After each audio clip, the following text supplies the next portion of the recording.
My ex rejected my proposal twice, then I walked into a wedding with her fiancé's sister. She said no to my proposal twice, so I finally walked away. The first time was right after our college graduation. I pulled Brittany aside and asked her to marry me. She smiled and said, "I'm not ready. I want to travel." I pretended I was fine, but I wasn't. A year later, at her birthday dinner, I tried again. I slid the ring box across the table and asked, "What about now?" She didn't even open it. She pushed it back and said, "You're sweet, but I need someone more ambitious." That one word made my stomach drop. I paid the bill, walked her to her car, and stopped bringing up the future. 2 weeks later, she posted a photo holding hands with Logan. I just stared at it. Logan used to be my best friend since high school. He loved acting self-made, but his family money carried him. New BMW, fancy trips, and a marketing company that was really his uncle's firm. Brittany and Logan started showing off non-stop, and our friends acted like it was destiny. Nobody checked on me, so I disappeared. I threw myself into becoming a doctor. I worked, applied, took out loans, and moved away. I deleted my social media because seeing them hurt too much. Most days were class, lab, library, sleep, repeat. When I felt sad or lonely, I studied harder. Every once in a while, a mutual friend would send me a screenshot of them on some beach or rooftop bar. I stopped replying. Then one night during finals week, a message popped up. Brittany and Logan are engaged. The ring looked like it could cover my rent for a year. I turned my phone face down, hands shaking, and went back to my notes. After that, I left the group chat and stopped letting their life reach me. Years later, I was in residency at a children's hospital, running on cold coffee and short naps. Some shifts hit 18 hours, and I'd go home with my shoes still on. At a pediatric trauma conference, I met Lily. She was presenting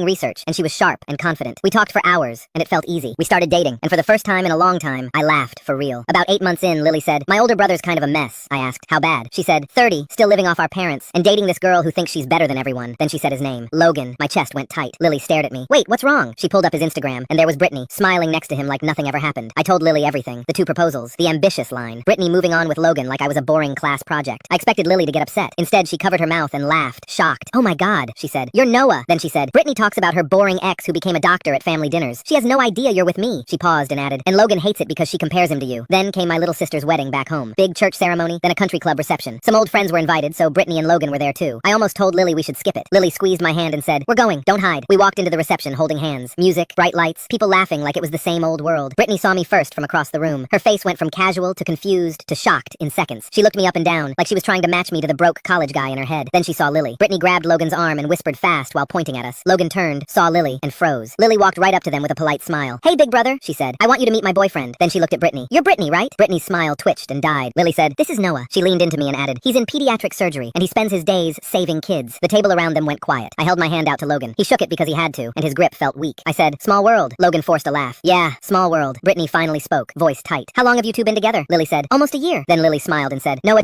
my ex rejected my proposal twice. Then I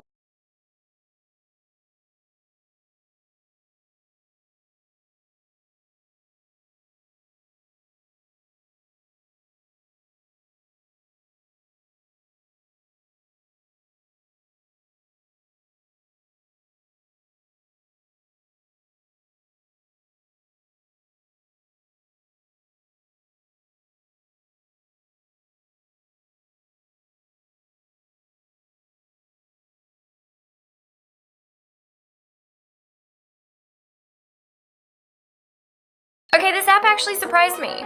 The day Aurora Croft won the Global Philanthropist of the Year award was the day my doctors told me I was out of time. I couldn't afford another artificial heart. On TV, the host asked Aurora to call the person she regretted most. She didn't hesitate. She dialed my number. I picked up. Her voice came through cold and distant. "Do you ever regret leaving me for money?" I looked at the pile of medical bills I couldn't pay and laughed empty, hollow. "Aurora, you're loaded now. How about lending me, say, 30 grand? She hung up. On screen, I watched her turn to the host, her face like ice. "I have no regrets." She had no idea. When her heart was failing, I was the one who secretly gave her mine. After the broadcast ended, $30,000 hit my account. I stared at my phone, something tight twisting in my chest. I paid the bills. As I settled back into my hospital bed, I heard a familiar voice in the hallway. I peeked through the door. There she was. Aurora, 7 years, and she looked exactly the same. Still gorgeous, still magnetic. The only difference was who stood beside her. It wasn't me anymore. The awards show had just ended. She hadn't even changed, rushing straight to the hospital because her new boyfriend had a stomachache. I watched her cradle Chase's head, so gentle with him. I started to close the door quietly, pretending I hadn't seen anything. The door flew open. I flinched, her eyes sharp and cold as ice. Ice swept over me. It's been a while, she said, her voice dripping frost. Not gonna say hi? I looked at her. 1,000 things crowded my throat, but they all came down to one. Aurora, can you lend me another 50,000? She froze. Rage flashed in her cold eyes. She grabbed my hand, her grip surprisingly strong. 7 years, Silas. This is all you have to say to me? The cluster of needle marks on my wrist throbbed. I took a breath. Miss Croft, you're rich. If I didn't ask for money, your boyfriend might get the wrong idea. Something complicated flickered across her face. Before she could speak, Chase grabbed her arm. Babe, is this your ex? He asked, looking me over with fake pity. What can you even do with 50 grand? Aurora bought me a suit that cost more than that. He sighed dramatically. It's a shame, Silas. You didn't know what you had. If you hadn't dumped her, I never would have gotten my chance. I said nothing, my mind drifting back. I met Aurora in college. We fell in love. For 5 years, we were everything to each other. Back then, she wasn't a billionaire CEO, and my body wasn't this wreck. We were just two orphans, two broke students who'd finally found someone who mattered. We worked ourselves to death, dreaming of building something of our own. Just as our small business started taking off, Aurora was diagnosed with severe heart failure. Treatment would cost a fortune. We drained our savings, everything we'd built. To raise money, I worked multiple jobs, ate once a day, stretched every dollar. I pushed myself to the breaking point just to scrape together enough for her medicine, switching to the cheapest generics we could find, but a compatible heart never came. I watched her waste away, getting weaker every day. Just when I'd lost all hope, my doctor pulled me aside. They'd found a perfect match. The person who matched Aurora was me. My thoughts snapped back. Aurora stood on her tiptoes to kiss Chase's forehead, her eyes full of affection. If he hadn't betrayed me, I never would have met my angel. She cooed. That $30,000 wallet you wanted? I'll buy it when we get home. Next time, pick something more expensive. I can afford it. Watching them, the pain in my wrist shot straight to my chest, stealing my breath. I yanked my hand free, not wanting to be the broken measuring stick for their perfect love. As I turned to leave, Chase stuck out his foot, tripping me. Whoa, watch it, Silas, he said with fake concern. I fell to my knees. My medical reports scattered at Aurora's feet. Her face tightened. She started to help me up, but Chase grabbed her arm. What's this? He asked, eyes wide. Aurora's attention went to the papers. She picked one up, scanning it quickly. Artificial heart replacement. Fury crossed her face.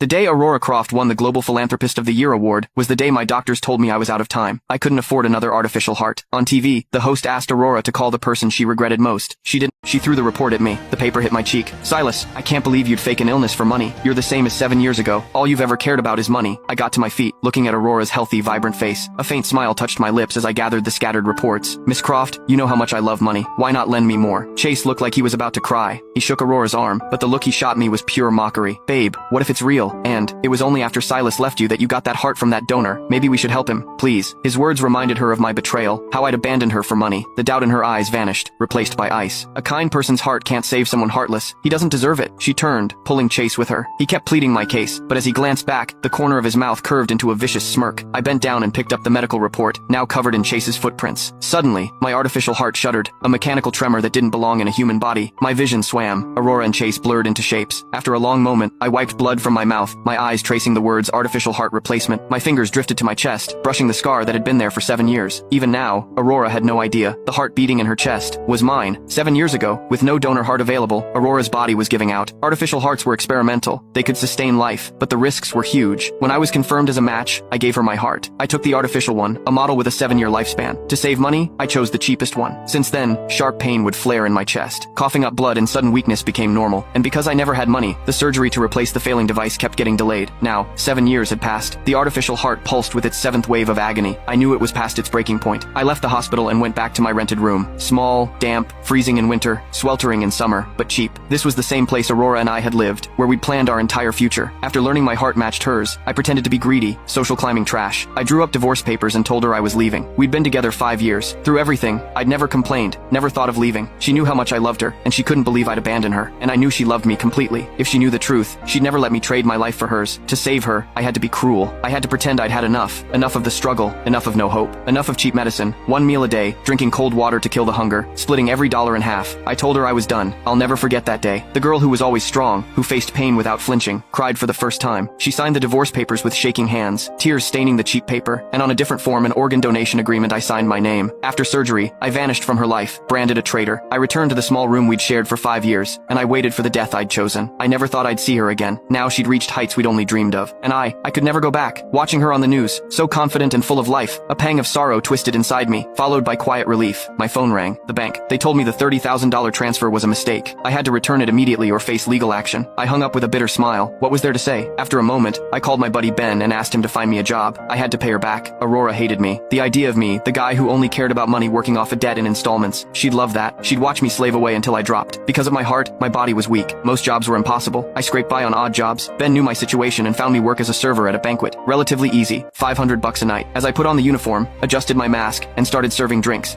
she threw the report at me. The paper hit my cheek. Silas, I can't believe you'd fake an illness for money. You're the same as 7 years ago. All you've ever cared about is money. I got to my feet, looking at Aurora's healthy. My brother blew out his birthday candles at his party and said, "I wish my sister would die so I can finally be an only child." What did you just wish for? I stood there holding the cake server while my 23-year-old brother Nathan smiled at our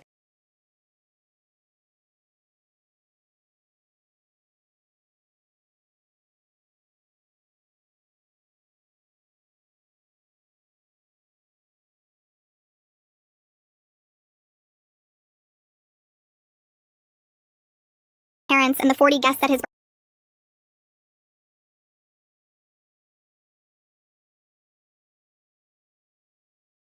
birthday party like he'd said something clever. My parents had thrown him this huge party at a country club, even though he still lived at home and had never held a job for more than 2 weeks. I said it out loud so it would come true. Nathan laughed and looked right at me. Every birthday for the past 10 years I've wished for the same thing, to be an only child.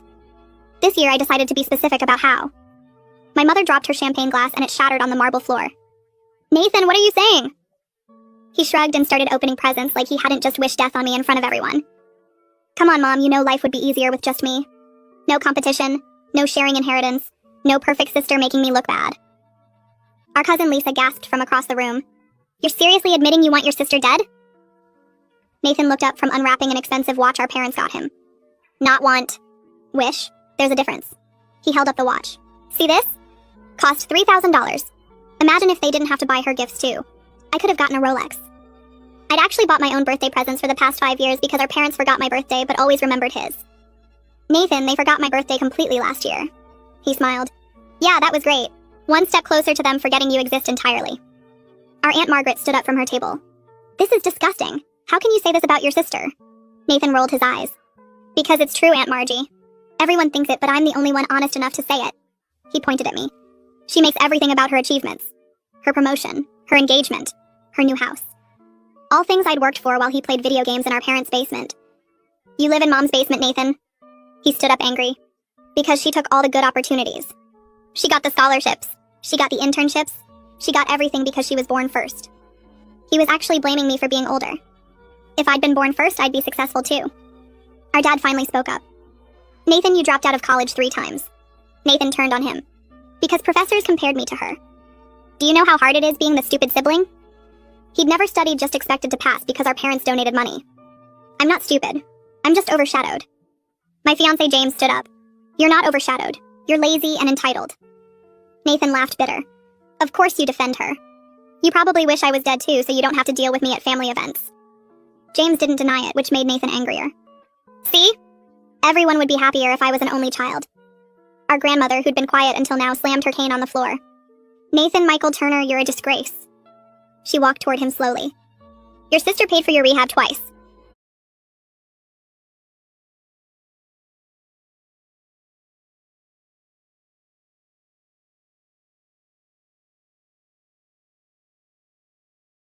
Everyone went silent. Nathan's gambling addiction wasn't supposed to be public knowledge. "Grandma, that's private." She kept going. "She paid your DUI lawyer. She paid your credit card debt. She's been paying your car insurance." She looked at our parents. "Did you know your precious son owes his sister $50,000? My brother blew out his birthday candles at his party and said, "I wish my sister would die so I can finally be an only child." What did you just wish for? I stood there holding the cake server while my 23-year-old brother Nathan smiled at our parents and the 40 guests at his birthday party like he'd said something. Pedi para trocar de assento depois que uma...